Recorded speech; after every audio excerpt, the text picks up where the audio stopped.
स्पर्धा परीक्षा क्षेत्रात विक्रमी संख्येनं विद्यार्थ्यांची निवड झाल्यामुळे हे फाउंडेशन म्हणजे सरकारी भरतीची फॅक्टरी म्हणून ओळखली जाऊ लागली।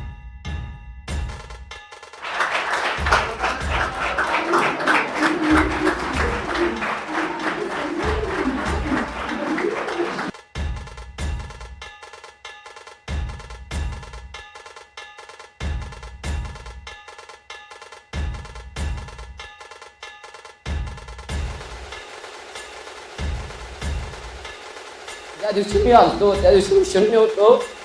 ज्या दिवशी फाउंडेशनच्या पायलट सरांच्या मी पाय ठेवला त्यावेळी सर म्हणत तू प्रयत्न कर तो ना आज झालं। प्रयत्न करत राहा म्हणलं आणि आज झालं काम टाकलं। त्यासाठी मी सरांचं मनापासून आभार आहे। फाउंडेशनचं मी मनापासून आभार आहे। Thank you sir.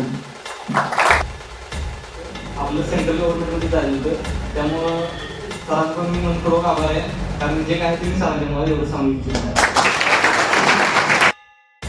पासून ते आतापर्यंत अंतर्गत कलम वगैरे आहेत ते सगळं म्हणजे सगळे आपल्या क्लासच्या नोटपासून सरांचं मार्गदर्शन ज्याच्यामुळे झालेलं आहे आणि आपल्या ध्येयापर्यंत पोहोचतो।